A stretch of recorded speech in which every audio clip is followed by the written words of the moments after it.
Souvenez-vous, pour ceux qui n'ont pas suivi, la JL House, il y a eu JL Amaru, e-sportif, je crois, de renommée francophone déjà, de plusieurs centaines de milliers d'abonnés, voire peut-être même de millions d'abonnés, et ses collègues. Il s'est fait call out.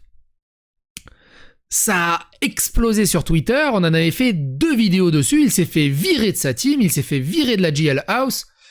Plusieurs mois de silence radio, il vient de sortir une vidéo intitulée « Le procès d'un fantôme », vidéo écrite à l'avance, vidéo scriptée, vidéo montée, où il revient sur le sujet, il explique que tout est faux, il donne sa version, il donne sa vision, il fait une espèce d'excuse publique un peu à l'américaine, mais c'est tellement pas naturel.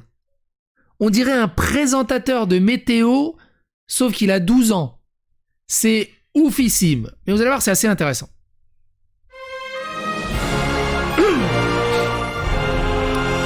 Pour ceux qui se rappellent pas, on a fait une première vidéo qui s'appelle JL Amaru Call Out pour ses dingueries sur des mineurs. JL Amaru, Elias, célèbre influenceur, vient de se faire call out dans le cadre du hashtag balance ton influenceur, et on a eu JL Tommy qui s'explique sur l'affaire d'Amaru, expliquant qu'il ne fait plus partie de la JL House. Il revient également sur les tweets qu'il circule sur lui,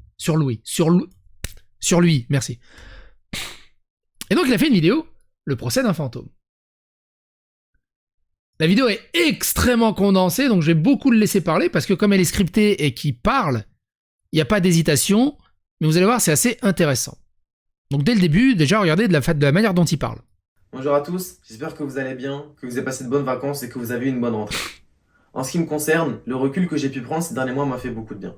Évidemment, au début, je voulais pas rester silencieux, j'allais me laisser entraîner par cette vague de commentaires et d'accusations me concernant, puis sur le conseil de mes proches, de ceux qui me connaissent moi, mes qualités et mes défauts, j'ai pris du temps pour réfléchir, ce qui explique pourquoi j'ai mis autant de temps à revenir vers vous. C'est un robot, attends, t'as pas vu la suite. C'est vrai qu'après 5 ans très intenses passés avec la JL et sur les réseaux, je me suis enfermé dans une espèce de bulle virtuelle qui a fait que j'en ai oublié l'essentiel. J'ai découvert que le silence et que la vie en internet a des qualités qui m'ont fait le plus grand bien. J'ai pu passer du temps avec ma famille, qui comme vous le savez peut-être, habite sur un autre continent et que je vois très rarement. Et j'ai pu aussi rencontrer ma copine, avec qui j'ai passé ces derniers mois à emménager et avec qui je vis actuellement. Pour autant, c'est pas parce que j'ai passé ces mois-là en internet que je ne vous ai pas lu. Au contraire, j'ai beaucoup vu ce que vous disiez, ce que vous pensiez et ce que vous attendiez de moi. D'ailleurs, je remercie ceux qui m'ont envoyé un message et je m'excuse de ne pas vous avoir répondu. En fait, ça me tenait vraiment à cœur que vous puissiez voir cette vidéo et mes explications avant de vous répondre par message privé. Désolé à ceux que je vais décevoir, mais ce n'est pas parce que ma vie personnelle est maintenant en ordre que je me sens prêt à recréer du contenu. Je vais passer mon bonheur et mon confort avant tout, et pour l'instant, ceci se trouve dans l'internet alors qu'il en soit ainsi. Je fais cette vidéo dans l'unique but de faire taire les rumeurs graves me concernant. Je veux parler des accusations qui parlent de relations que j'ai eues avec plusieurs jeunes femmes de 2015 à 2018. La première chose à dire, et la plus importante à mes yeux, c'est que je n'ai jamais rencontré ces femmes et que je n'avais jamais prévu de le faire. De plus, nous n'avons jamais rien échangé d'intime sous aucune forme que ce soit. Donc tout est faux. Deuxième précision. Je suis resté silencieux parce que j'étais totalement dépassé par les événements. Tout et n'importe quoi a été dit sur moi, sans aucune responsabilité, Donc, deuxième, alors que les tout mots est ont faux. un sens et que les conséquences peuvent être dramatiques. J'aimerais donc préciser plusieurs points fondamentaux à propos de ces accusations. Tout d'abord, redire que je n'ai jamais vu ces femmes et que nous n'avons jamais Ouais, on s'est fait un peu Bill Clinton, ouais, ça fait un peu Bill rien Clinton. échangé d'intime.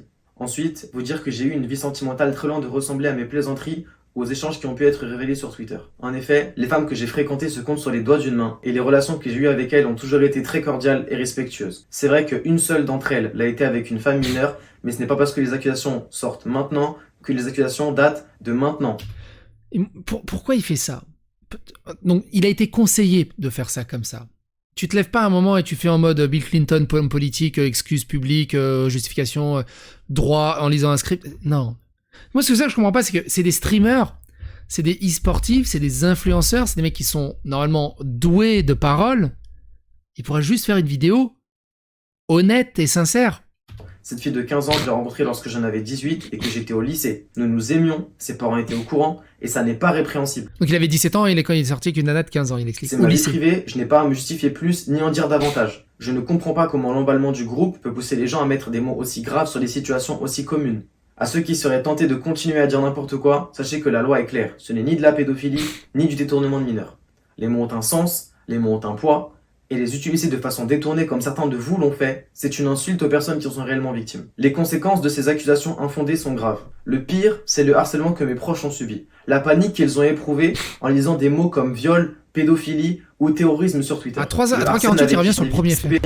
Dans toute zone d'ombre, voici les faits qui me sont reprochés. La première femme, qui est née en 2001, J'adore ce copé décalé. qui assure définitivement toute zone d'ombre, voici les faits qui me sont reprochés. La première femme, qui est née en 2001, m'a publiquement reproché de lui avoir parlé comme un forceur et d'avoir sauvegardé des photos d'elle dans ma galerie sans Et là, j'ai dit, mais pourquoi c'est décalé? son consentement via cette conversation qui date de 2018.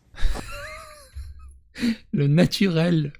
Le naturel. Sauvegarder des photos d'elle dans ma galerie sans son consentement via cette conversation qui date de 2018. Vous savez à quoi ça me fait penser? Ça me fait penser à ça.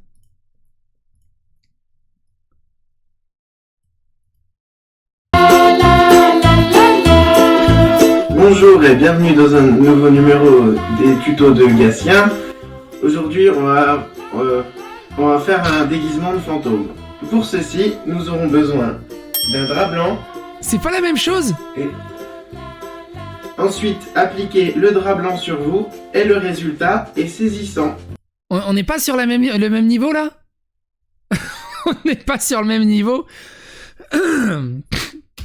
Premièrement, ma relation avec cette femme a toujours été cordiale et respectueuse. À part pour les moments où elle et moi rigolions, comme c'est le cas ici. Elle a toujours eu un humour assez misandre, et vu que c'était un peu notre running gag à nous, elle incarnait cette femme 4,55, deuxième fait. et ce, dans la conversation, elle me demande de lui envoyer certaines de ses captures d'écran en guise de souvenir pour voir si elle avait grossi ou si elle avait changé, je ne me rappelle plus vraiment. La deuxième accusation a été postée par une deuxième femme qui, elle, est née en l'an 2000. Elle m'a publiquement reproché d'être excitée par le viol en postant cette conversation qui date de 2017, donc d'il y a plus de 5 ans. Elle accrope la suite de mes messages, suite dans laquelle je lui dis que le viol ne m'excite ni en vrai, ni même dans ses représentations, telles que le porno, comme c'est le cas ici. J'avais simplement imaginé un scénario malsain pour répondre à sa question. Si je me suis permis une telle liberté de parole il y a 5 ans, c'est parce que j'étais un gamin immature, puéril et mal élevé. De plus, cette fille était ma meilleure amie, nous nous parlions. C'est quoi un humour misandre? Un humour misandre, c'est t'aimes pas les hommes.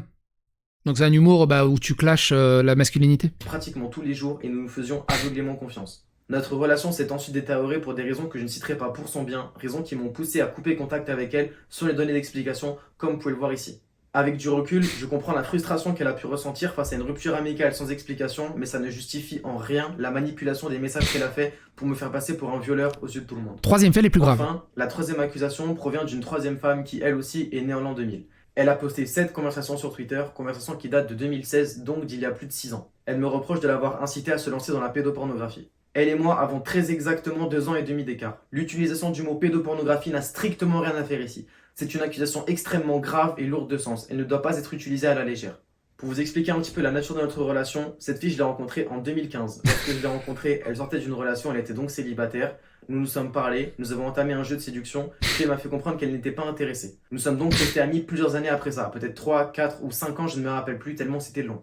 Pendant ces années d'amitié, elle et moi parlions beaucoup par message. Il est donc normal que parmi ces échanges, parfois, elle ou moi faisions des blagues. Il est vrai qu'il m'arrive d'avoir un humour noir, parfois décalé, mais à l'époque elle savait faire la part des choses. Pour preuve, dans la conversation qu'elle a postée sur Twitter, elle a volontairement coupé ses messages. Messages dans lesquels elle est morte de rire. J'ai encore la conversation, alors la voici ici. Regardez d'ailleurs la vitesse à laquelle je change de sujet. Ce n'était pas un sujet sur lequel j'avais envie de m'attarder. J'ai simplement fait une blague, elle a rigolé, puis je suis immédiatement passé à autre chose. À l'époque, elle savait faire la part des choses entre ce qui était de l'humour et ce qui était sérieux. Elle le sait encore aujourd'hui, mais elle fait simplement semblant de ne pas comprendre pour pouvoir m'accuser de ça sur internet. Si cette blague l'avait vraiment dérangée, elle me l'aurait dit ou sous-entendu ou ça aurait changé la nature de notre relation. Mais comme vous pouvez le voir, cette conversation date de 2016 et nous sommes restés amis encore de longues années après ça. Les explications détaillées maintenant finies, cette expérience m'a fait aller encore plus loin dans ma réflexion de ce que je fais sur internet depuis mes débuts. Alors là, attention. Attention. L'expérience qu'il en a retirée. Cette expérience m'a fait aller encore plus loin dans ma réflexion de ce que je fais sur internet depuis mes débuts. Concentrez-vous. J'y pense depuis un moment, ceux qui m'écoutent et me suivent depuis longtemps le savent, je ne fais plus certaines blagues que je faisais à mes débuts. J'ai évolué parce que je sentais que je ne maîtrisais pas les conséquences de mon humour. Je pensais qu'on pouvait rire de tout, avec tout le monde, et je me trompais. Ce que je prenais il y a plusieurs années comme des sujets d'humour n'en étaient pas. J'ai compris qu'il y a réellement des personnes qui sont homophobes, pédophiles et racistes, et qu'en rigolant sur ce genre de sujet, je participais à la banalisation de ces actes, voire à la stigmatisation. Bah oui. Parce que ça, ils existent, alors du coup tu peux plus faire d'humour dessus. Bah oui. Les oiseaux, ils existent, du coup tu peux plus faire d'humour sur les oiseaux. Vers les minorités ou les personnes qui sont victimes de ces comportements dangereux. Je faisais égoïstement rire mes abonnés au détriment des autres, c'était égoïste et méchant. Je tiens donc à dire à celles et ceux que j'ai pu blesser que j'en suis désolé. Je veux également dire On à est vers ces la fin, femmes, t'inquiète si pas, jamais j'ai LP. pu leur causer de la peine en faisant certaines blagues par message ou en me montrant ambigu, que j'en suis désolé. Par le passé, j'ai pu me montrer stigmatisant dans mes échanges privés comme mes échanges publics. Je me suis rendu compte, je l'ai modifié, mais ça n'a pas empêché que certaines choses me rattrapent aujourd'hui. Cependant, mes streams, Là, c'est intéressant ce qu'il dit, vidéos écoutez. prouvent qu'il y a réellement eu une évolution dans mon comportement, puisque toutes les accusations qui me tombent dessus datent d'il y a plus de 4 ans. Je fais cette petite précision puisque j'ai été comparé à des créateurs de contenu qui ont par le passé utilisé leur influence pour obtenir des faveurs souvent sexuelles auprès de femmes, voire jeunes femmes. J'aimerais expliquer en quoi ma situation est totalement différente. Tout d'abord, les 3 accusations auxquelles je fais face datent d'il y a 6 ans, 5 ans et 4 ans. Pour information, il y a 4 ans, je n'avais même pas lancé mon premier stream, je n'avais même pas posté ma première photo, je n'ai pas posté ma première vidéo, ni mon premier TikTok. J'étais inconnu et anonyme sur internet. Il n'a donc jamais été question d'influence. De plus, je n'ai jamais demandé de faveur intime à ces femmes, jamais demandé de photos, jamais demandé de vidéos, jamais demandé d'appels. Jamais. Je parlais à ces jeunes femmes pour une seule et unique raison. Elle et moi entretenions des relations amicales, voire ambiguës, mais ce n'est jamais allé plus loin que ça. Attention, je ne suis pas en train de vous dire que ces filles mineures sont les seules à qui j'ai pu parler par le passé. Il y en a eu d'autres, mais ce sont des histoires tout aussi vieilles C'est et notre écart d'âge était tout aussi négligeable. J'avais la majorité où je venais à peine de la dépasser. En grandissant, en évoluant, il est normal que le regard que je pose sur les femmes évolue lui aussi naturellement en m'orientant vers des femmes de plus en plus âgées à mesure que je devenais moi-même de plus en plus âgé. Preuve encore une fois que sur les 5 femmes que j'ai fréquentées depuis le début de ma vie, seule la première était mineure. Toutes celles qui ont suivi étaient majeures. Certains ont été pervertis par leur influence, en ce qui me concerne ça a été l'inverse. J'ai compris très tôt que l'influence implique une certaine forme de responsabilité, mon travail m'a assagi, mon travail m'a fait grandir, mon travail m'a fait mûrir. En ce qui concerne mes autres comportements problématiques d'une lointaine époque, mes justifications sont les mêmes. J'étais jeune, immature et mal élevé. Je vous prie de... Oui, le discours est piloté, mais les arguments restent présents et pertinents, mais le problème c'est que les arguments restent présents et pertinents, mais c'est délivré avec un tel robotisme que... bah en fait tu peux pas déceler la sincérité là-dedans en fait. T'imagines Pantoufle pour s'excuser il fait un truc comme ça? De bien vouloir pardonner ces 600 crème time auxquels j'ai participé, ces photomontages, Oui, ces il y a un photos, texte évidemment. ces blasphèmes, ces provocations gratuites et autres comportements. Par contre oui, que je on est ne d'accord, les preuves qu'il apporte sont pertinentes, totalement. pourrais même pas nommer. Je sais que certains profiteront de cette vidéo pour rebondir sur certains de ces actes, c'est votre droit. Sachez simplement que mettre la lumière sur les comportements problématiques commis par quelqu'un de problématique, c'est le tirer vers le haut. Ça s'appelle un rappel. Mais mettre la lumière sur les comportements problématiques commis par quelqu'un qui ne l'est plus depuis plusieurs années, c'est le tirer vers le bas, rendant difficile toute perspective d'évolution, tant les efforts commis, parfois colossaux, paraissent insignifiants. Donc c'est bien écrit, mais c'est pas lui qui l'a écrit. C'est ça moi qui... c'est dommage. Quoi qu'il en soit, est-ce que vous pensez que bah, du coup il pourra réintégrer la GL House? Et du coup, pourquoi ils l'ont viré de la GL House? Parce qu'au final, sur les preuves que présente Amaru, et sur les contextualisations et les histoires, il y a rien.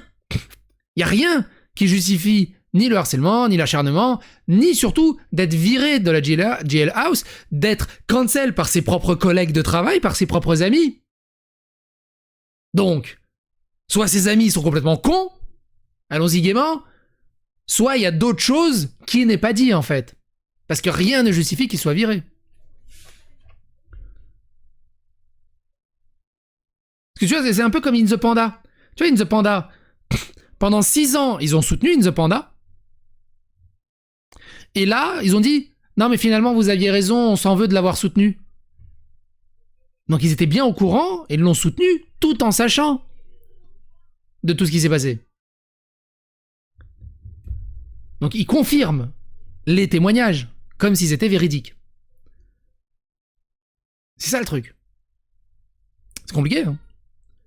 Quoi qu'il en soit, n'hésitez pas à partager autour de vous, n'hésitez pas à faire que c'était l'algorithme de YouTube et on se retrouve pour d'autres aventures.